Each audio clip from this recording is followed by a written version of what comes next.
Hello friends, welcome back to my channel Tokjhal Mishti. আমি পম্পা। আজকে তোমাদের জন্য খুব সুন্দর রেসিপি নিয়ে হাজির হয়ে গেছি, পাবদা মাছের তেল ঝাল। দেখতে পাচ্ছ এখানে আমি পাবদা মাছ নিয়ে নিয়েছি। আর এই তেল ঝাল করার জন্য এখানে নিয়েছি আদা রসুন বাটা, পেঁয়াজ কুচি, 4টে শুকনো লঙ্কা, জিরে ধনে গুঁড়ো, টমেটো বাটা, ধনে পাতা কুচি। প্রথমে কড়াইতে শুকনো লঙ্কা 4টে আমি খুব ভালো করে একটু ভেজে নেব। ভেজে এটা বেটে নেব। আমাদের চ্যানেল তো অবশ্যই সাবস্ক্রাইব করে দেবে। আর লঙ্কাগুলো ভাজা হয়ে গেছে। এবার আমি পাবদা মাছগুলোর মধ্যে নুন, হলুদ আর সর্ষের তেল ভালো করে মাখিয়ে নিয়েছি। সর্ষের তেল ভালো করে মাখিয়ে নিলে তাহলে পাবদা মাছ তেলের মধ্যে ছাড়লে খুব বেশি একটা ফুটে ওঠে না, না হলে কিন্তু ভীষণ পরিমাণে তেল ছিটে, গায়ে গরম তেল ছিটতে পারে। এবার তেলের মধ্যে প্রথমে আমি একটু নুন ছড়িয়ে দিয়েছিলাম। আর যেহেতু মাছগুলোর মধ্যে একটু সর্ষের তেল মাখিয়ে নিয়েছি, তাই মাছটা ভাজার সময় খুব একটা ফুটবে না। 3-4টে করে মাছ আমি ভেজে নেব। পাবদা মাছ খুব বেশি ভাজার দরকার নেই, হালকা করে ভাজলেই হবে। দেখতে পাচ্ছ মাছগুলো মোটামুটি আমার ভাজা হয়ে গেছে। এবার আমি এটা নামিয়ে নেব।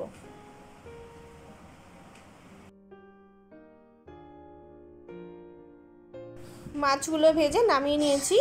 এবার কড়াইয়ের মধ্যে আর একটু তেল দিয়ে ভালো করে গরম হয়ে গেলে এর মধ্যে তেজপাতা ফোড়ন দিয়েছি। আমাদের চ্যানেলটা শেয়ার করো কিন্তু, আর কমেন্ট করে দিও, আর সাবস্ক্রাইব আর লাইক।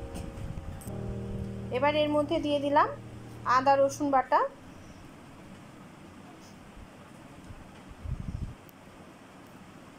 গ্যাসের ফ্লেমটা একদম লো করে তারপরে মশলাগুলো কষাতে হবে, তাহলে মশলাগুলোর মধ্যে থেকে কাঁচা গন্ধ বেরোবে না।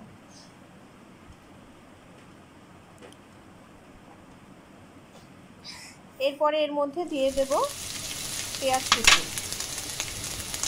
পেঁয়াজটা এখানে আমি একটুখানি মিক্সিতে পেস্ট করে নিয়েছি।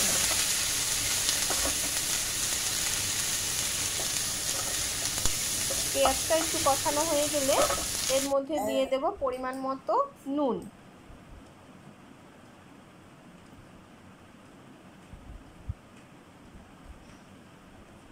তারপরে দেব 1 চামচ হলুদ।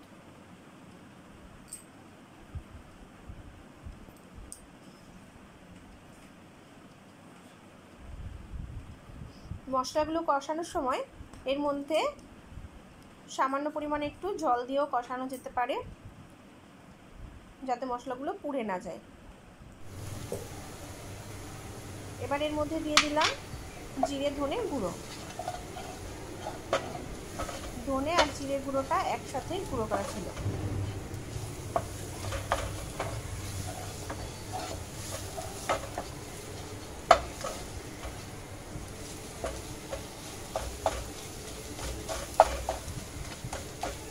মশলাগুলো খুব ভালো করে কষানো হয়ে গেলে এবার টমেটো পেস্টটা এর মধ্যে অ্যাড করব। টমেটোটা দিয়ে আবার একটু ভালো করে কষিয়ে নিতে হবে।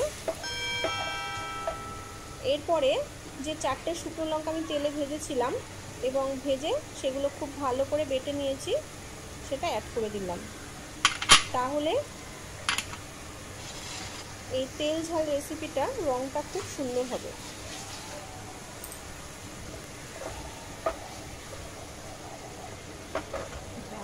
একটু ভাবলাম ওই বড়ার তরকারির জন্য রাখবো টমেটো। মশলাটা প্রায় কষানো হয়ে গেছে। আমি এখানে যে জলটা ইউজ করব সেটা অবশ্যই গরম জল ইউজ করব, তাহলে মশলাটা খুব ভালোভাবে মিশে যাবে। গরম জল করে নিয়েছিলাম, অল্প অল্প করে দিয়ে দিচ্ছি।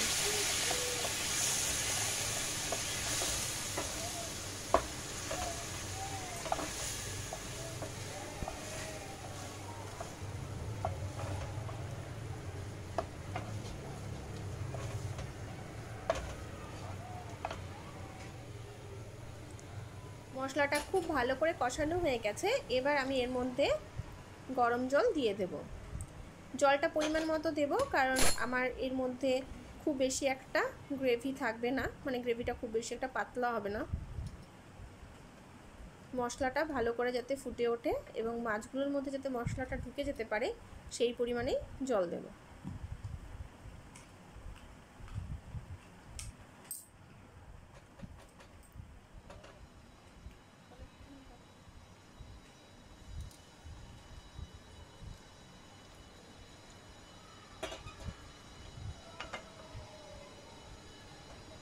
আমি আরেকটু জল দিয়ে দিলাম যাতে ঝোলটা একদম শুকিয়ে না যায়। এবার আমি এটা একটু ঢেকে দেব। খুব বেশিক্ষণের জন্য ঢাকবো না, 2 মিনিট পরেই আবার ঢাকনাটা খুলে এর মধ্যে মাছগুলো অ্যাড করে দিলাম।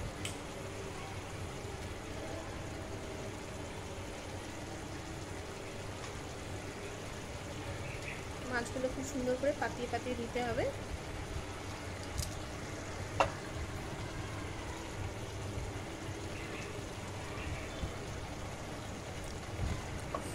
এরপর এর মধ্যে 4 থেকে 5টা কাঁচা লঙ্কা দিয়ে দিচ্ছি।